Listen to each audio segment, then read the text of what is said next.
화질도 좋고 읽기도 좋으니까 필수는 아니지만 그렇게 하면 좋겠다라고 얘기를 해보는 거예요. 자, 마가복음 3장 7절에서 21절까지를 우리가 과제로 다뤘고 오늘은 그 뒷본문을 저희가 GBS 본문으로 다루게 되는데, 여러분들이 해석 팁에서도 읽어보았듯이 이 두 본문은 사실 한 번에 함께 다뤄야 되는 하나의 이 중심 메시지를 다루고 있어요. 그런데 너무 길기 때문에 부득이하게 절반으로 잘라서 합니다. 그래도 여러분이 이 두 본문들이 이어져 있다라는 걸 기억을 해야 되고 8주차와 9주차를 서로 연결되어 있다라는 이 연결성 아래에서 본문을 해석해 가야 합니다. 자, 마가복음 3장 7절에서 21절 들어가기를 보면은 이전 문맥에서 어떤 내용이 있었는지를 간단하게 요약을 해줘요. 죄사함의 권세를 가지신 예수님은 죄인들을 자기 백성으로 부르십니다. 이거는 우리가 그 나병 환자와 또 중풍병자 또 레위를 부르시는 장면에서 봤던 내용들이죠. 예수님께서는 의인을 위해서 오신 것이 아니라 죄인을 위해 오셨고 죄인들을 불러서 그들의 죄를 용서하시고 하나님 백성으로 삼아주신다. 이 내용을 우리가 봤던 거예요. 그 다음에 우리가 지난 본문에서 뭘 봤냐? 안식일의 주인이신 예수님께서 부르신 자기 백성들에게 안식을 주신다라는 내용을 살펴본 거죠. 그렇죠? 그래서 예수님께서 주시는 구원이 뭐냐? 죄인들을 불러서 죄인에게 없던 안식을 주시는 게, 그것이 예수님께서 우리에게 주시는 구원의 본질이라는 거예요. 그러므로 이제 예수님으로 말미암아 진정한 안식과 자유를 누리는 새로운 시대가 도래했습니다. 옛 시대의 백성들은 계명을 지키는 것으로 상징적인 안식을 누렸다면, 옛 포도주죠, 옛 포도주. 그런데 새 시대의 백성들은 이제 그 안식을 어떻게 누려요? 예수님을 믿고 예수님과 함께 있는 것을 통해, 교리적인 용어를 사용하면 예수님과의 연합을 통해, 예수님과의 임마누엘을 통해 그분이 주시는 진짜 안식을 매일매일 365일 동안 누리며 살아가게 되었다는 거예요. 그래서 이 옛 언약 백성들과는 완전히 차원이 다른, 또 질적으로 완전히 새로워진 이 은혜를 누리게 된 사람들이 바로 우리라고 복음서가 이야기를 해주고 있는 거죠. 그래서 예수님을 믿고 그분 안에 거하게 된 하나님 나라 백성들에게는 1년 365일 매 순간이 안식일이라고 얘기를 하는 겁니다. 그런데 자, 오늘 본문은 모든 사람이 다 자동적으로 예수님 안에서 안식을 누리게 되는 것이 아니라는 것을 보여줘요. 즉 예수님의 이름을 부른다고 해서, 또 예수님을 찾는다고 해서, 내 삶 속에서 예수님의 이름을 사용한다고 해서 다 안식을 누리는 것이 아니라 어떤 부류의 사람들이 진짜 예수님과 함께 안식을 누릴 수 있는 사람인가를 보여주는 거죠. 그래서 이제 본문 연구를 하는 걸 보면은 계속해서 어떤 단어가 강조가 돼요? 무리가 강조가 돼요. 많은 무리가 따랐다. 예수님의 시대에도, 오늘날 우리의 시대에도 예수님을 따르는 무리는 항상 많은 거예요. 그렇죠? 큰 무리가 따랐다. 많은 무리가 그가 하신 일을 듣고 나와왔다. 그래서 이 예수님께서 그 무리 때문에 피해야 될 정도로, 무리가 너무 많아서 그 무리가 예수님을 애워싸 밀었다라고 구절이 얘기하죠. 이 애워싸 민다는 게 예수님을 압박하고 눌렀다라는 얘기예요. 그래서 이 예수님을 되게 비인간적으로, 비인격적으로 대하면서 자기들이 원하는 것을 얻고자 예수님을 막 애워싸고 누르는 이 무리들을 피하기 위해서 예수님이 배 위로 피신을 해야 됐을 정도로 무리들은 이 자기들의 문제를 해결받는 것 외에는 아무런 관심이 없었죠. 그리고 귀신들이 또 어떻게 활동을 하냐면은 예수님을 보면은 그 앞에 엎드려 부르짖어서 당신은 하나님의 아들입니다라는 고백을 했던 거예요. 그런데 이제 12절에서 예수님께서 자기를 나타내지 말라고 많이 경고했다라고 얘기를 하죠. 이 부분에 대해서는 질문이 많이 있었어요. 그런데 제가 한번 설명했던 부분이기도 합니다. 우리가 나병 환자 본문을 볼 때도요, 예수님께서 자기를 나타내지 말라고 경고를 하시는 부분이 나와요. 이렇게 예수님께서 자기를 감추라고 말씀하시는 것을 감춰진 메시아 사상 또는 메시아 은닉이라고 말을 하는데요. 이것은 마가복음의 아주 주요한 특징이죠. 그래서 예수님께서 겸손하시기 때문에 자기를 나타내지 말라고 하시는 건가? 그렇진 않아요. 왜냐하면 오늘날 이 시대의 예수님은 오히려 자기를 나타내라고 말씀하셨잖아요. 우리는 예수님을 드러내고 나타내야 되는 그러한 사명이 있죠. 그래서 예수님은 겸손하시기 때문에 그분이 알려지는 것을 원치 않으신다. 이거는 모든 시대에 걸친 보편적인 특징이라고 보기는 어려워요. 그러면 마가복음에서는 왜 예수님께서 자기를 드러내지 말라고 감추시는가? 이렇게 물어보았을 때 그 이유는요. 그 당시 사람들이 메시아에 대한 오해를 갖고 있었기 때문입니다. 어떤 오해를 갖고 있었냐면요. 소위 말해서 예수님, 즉 그들을 위해 오시는 메시아가 세속적인 개념의 구원을 가져다 줄 거라고 생각을 했던 거예요. 이걸 좀 어려운 말로 표현하면은 군사적, 정치적, 경제적 메시아. 이게 무슨 얘기냐면은 군사적으로는 로마를 무찔러서 로마로부터 이스라엘을 해방해 줄 수 있는 그런 메시아. 이 군대 장군 같은 메시아를 원했던 거고요. 정치적인 메시아는 뭐냐면 실제로 이 이스라엘을 해방해서 왕이 되어서 왕처럼 통치해 줄 메시아. 물론 그게 완전히 틀린 말은 아니지만 이스라엘 백성들은 철저히 이 땅에 속한 왕국을 생각을 했던 거죠. 그 다음에 경제적인 메시아는 뭐냐면 그 사람들 이스라엘을 잘 먹고 잘 살게 만들어줄, 그래서 자기들을 부유하게 만들어줄 메시아를 원했던 거예요. 그러니까 이스라엘 사람들은 철저히 세속적인 메시아, 세상적인 메시아, 자기들을 위한 메시아를 원했던 거죠. 자기들을 이 로마의 압제로부터 해방해줘서 잘 먹고 잘 살고 행복하게 만들어줄 수 있는 그런 구원자를 원했던 거예요. 이게 지금 당시 사람들이 갖고 있었던 메시아고요. 그래서 요한복음 6장의 오병이어 사건을 보면은 예수님께서 떡으로 배부르게 만들어주니까 사람들이 어떻게 해요? 예수님을 억지로 왕으로 삼으려고 합니다. 그래서 예수님은 억지로 자기를 왕으로 삼으려고 하는 사람들을 피해서 이 강 건너편으로, 이 호수 건너편으로 가게 되시죠. 그러니까 왜 예수님께서 자기를 계속 감추시냐면은 당시 사람들이 메시아를 오해하고 있기 때문에. 그래서 예수님이 내가 메시아다라고 말씀을 하시면은 성경적인 메시아를 생각하는 것이 아니라 자기들이 원하는 모습의 메시아로 예수님을 오해하는 것을 싫어하셨던 거예요. 근데 귀신들은 왜 드러내느냐? 귀신들은 왜 자꾸 예수님을 하나님의 아들이라고 드러내는가? 이게 귀신들이 예수님을 방해할 수 있는 가장 탁월한 전략이기 때문이죠. 그러니까 귀신들이 예수님 만나면은 이분은 하나님의 아들입니다. 그러면 그게 예수님의 사역에 도움이 되는 게 아니라 사람들이 듣고 이분이 메시아라고? 이분이 어떤 하나님의 아들이라고? 이분이 뭔가를 할 수 있는 분이라고? 이런 생각을 갖고서 예수님을 더 오해를 많이 하게 만드는 거예요. 그래서 예수님께서 본래 이 땅에서 하셔야 될 사역을 더 오해하게 만들고 더 방해하게 만드는 사역들을 귀신들이 지금 하고 있는 거죠. 그래서 귀신들을 볼 때마다 예수님께서 꾸짖으면서 그렇게 하지 못하도록 막으신 겁니다. 그러면 예수님께서 언제 자기를 메시아로 밝히시느냐?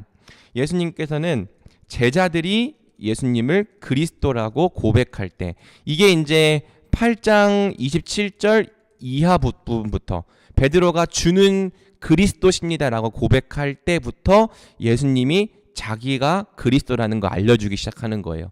근데 어떤 그리스도냐? 인자가 많은 고난을 받고 사람들에게 넘겨져서 죽임을 당해야 한다.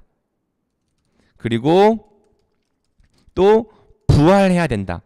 지금 예수님께서 알려주시는 메시아는 이런 메시아죠. 제자들이 원하는 메시아는 세상 사람들이 원하는 메시아랑 똑같은 메시아였어요. 그런데 예수님께서는 제자들에게 아니다. 성경에 예언된 메시아는 낮아짐을 통해 높아지고 죽음을 통해 부활하는 메시아다라는 걸 예수님께서 3번에 걸쳐서 가르쳐 주시는 거예요. 그런데 그때마다 제자들은 그걸 듣기 싫어하고 이해하기 싫어합니다.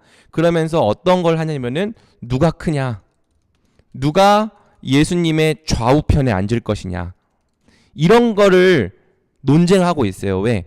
제자들도 예수님을 이런 메시아, 군사적, 정치적, 경제적 메시아로 생각했기 때문이에요. 그래서 예수님은 계속해서 난 그런 메시아 아니다. 나는 이 땅에 속한 메시아가 아니라 새롭게 세워질 하늘 왕국의 메시아다. 나는 낮아짐을 통해 높아지고 또 죽음을 통해 부활하고 고난을 통해 영광받는 메시아다라는 걸 알려주면서 너희들도 그렇게 해야 된다라고 말씀하시는 게 이제 8장 27절부터 10장 마지막까지, 여기까지의 내용이 이제 하나님 나라의 백성에 대한 부분, 바꿔 말하면 제자도에 대한 부분이고, 이때 이제 예수님께서 자기를 드러내기 시작하는 거죠. 하지만 지금 우리가 보고 있는 이 8장 26절까지는 예수님께서 자기를 드러내지 않으신다라는 걸 여러분이 좀 기억하면 좋을 것 같습니다.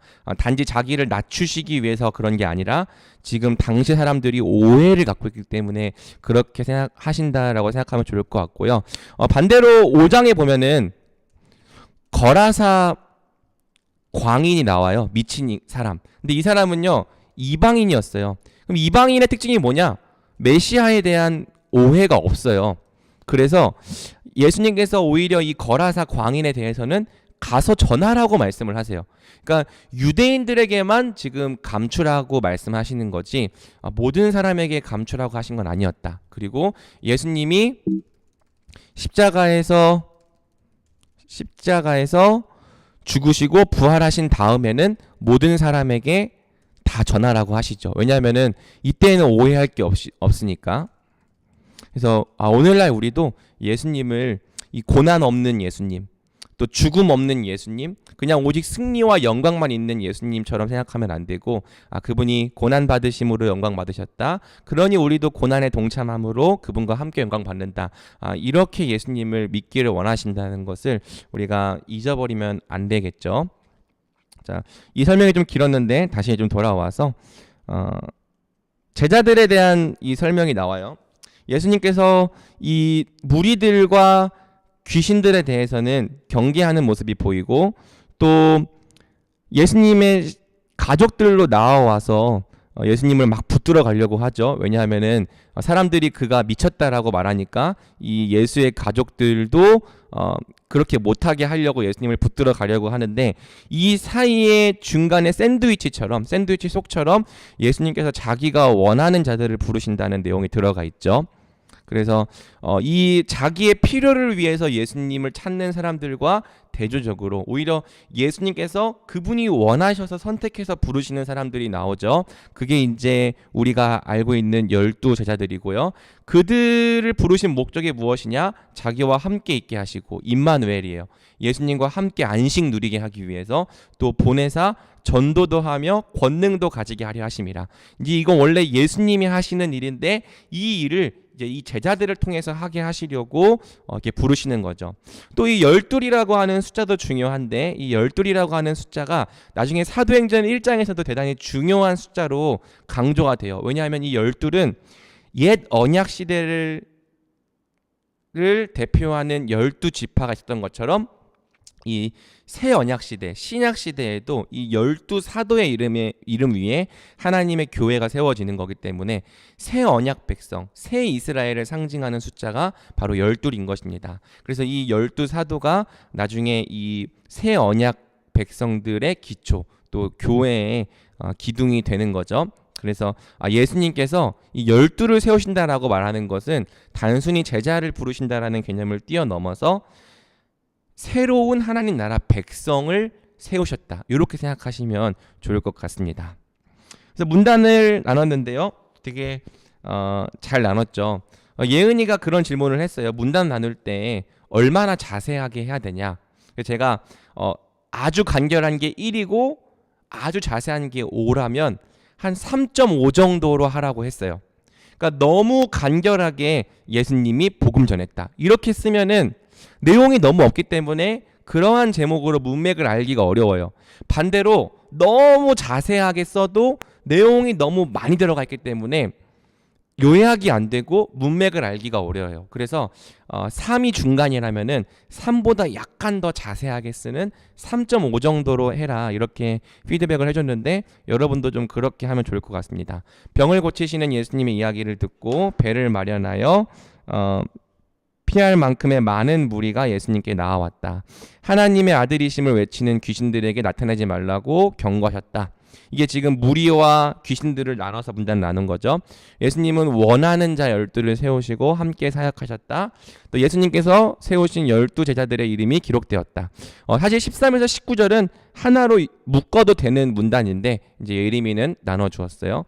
또 우리와 친족들이 예수님께로 계속해서 나아왔다. 다시 이제 29절, 20절과 21절은 무리와 친족들에 대한 내용으로 마무리가 되죠. 예수님께서 많은 병든 자들을 고치셨다. 예수님께서 원하는 자 12를 택하시고 제자로 세우셨다. 예수님께서 12 제자들을 전도하게 하시고 귀신 쫓는 권능을 가지게 하셨다. 그리고 예수님께서 헛된 고백을 외치는 귀신들을 꾸짖으셨다. 되게 자세하게 꼼꼼하게 잘 찾았고 문장으로 잘 정리해 줬어요. 강조점도 많은 큰 무리와 또 이제 이 12 또는 제자들, 여기 제자들의 이름을 나열한 것도 되게 중요한 강조점인데 또 이런 부분도 예레미가 관찰을 해서 적어 주었죠. 그래서 이 관찰을 통해서 뭘 알 수 있냐? 지금 이 본문이 무리 귀신 제자 다시 무리 가족 이렇게 되면서 이 제자들과 대비되는 다른 부류의 사람들의 특징을 보여주고 있는 거고요. 그리고 이 하나님 찾기에서도 예수님께서 원하는 자 12를 택하신다. 그리고 강조점에서도 많은 큰 무리와 12이 대비되고 있다. 이제 이렇게 정리를 해내고 있습니다. 해석 질문도 잘 정리했죠. 무리는 예수님께서 행하신 기적들을 보고 자기 만족과 필요를 위해 예수님께 나아왔다. 또 예수님의 가족들은 믿음이 아니라 미쳤다는 소문 때문에 예수님을 붙들러 나와왔다. 또 이제 지훈이 이렇게 적어줬는데 혈연적으로는 가장 가깝지만 또 예수님을 메시아로 믿지는 않는, 구원자로 믿지는 않는 그런 특징을 갖고 있다. 이렇게 적어줬던 것 같아요. 지훈이가 아닌가? 아무튼 누가 이렇게 적어줬어요. 그리고 예수님께서 제자들을 부르신 목적은 또 이렇게 번호로 정해졌어요. 예수님과 함께 있게 하기 위해서, 그들을 전도하는 자들로 보내기 위해서, 귀신을 내쫓는 권능도 가지기 위해서. 그래서 예수님께서 하신 일들을 제자들도 함께 하도록 이렇게 부르셨다라고 정리를 해줬죠. 그래서 메인 아이디어, 예수님은 각 사람을 택하시고 하나님의 뜻을 따라 행하는 제자로 세우신다. 아주 엑설런트한 메인 아이디어입니다. 이 본문은 예수님께서 원하는 사람들을 택하시고 그분의 뜻을 따라 행하는 제자를 세우신다라는 내용이 이 본문 전체를 잘 포괄할 수 있는 엑설런트한 메인 아이디어라고 말할 수 있을 것 같아요. 예수님은 제자들을 예수님과 함께 있으며 예수님을 닮아가는 자로 살아가게 하신다. 이제 이거는 아까 중간에 있는 문단을 서브 아이디어로 전환한 거죠. 서브 2는 예수님은 자기의 필요를 위함이 아닌 다른 사람을 위해 전도하는 삶을 살아가게 하신다.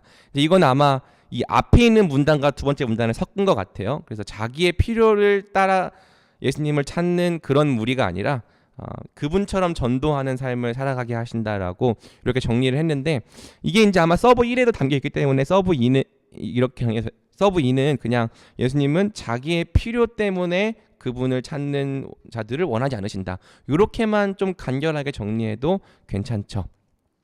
그리고 또 헛된 고백은 이제 아마 귀신에 대한 얘기인 것 같아요. 헛된 고백이 아닌 믿음으로 신뢰하는 자들을 하나님 백성으로 살아가게 하신다.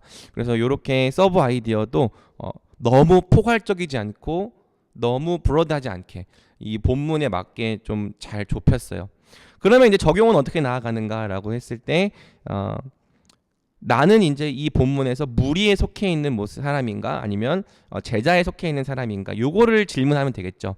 이번 본문은 적용해서 헷갈린 사람들이 없는 것 같아요. 그래서 이 적용해서 내가 과연 무리에 속해 있는 사람인가 아니면 제자에 속한 사람인가를 질문해 보면서 제자의 삶을 살아야겠다, 이제 이런 방향으로 적용으로 나아갔고, 이런 면들을 볼 때 여러분들이 정말 잘했다, 이렇게 좀 평가해 줄 수 있을 것 같습니다.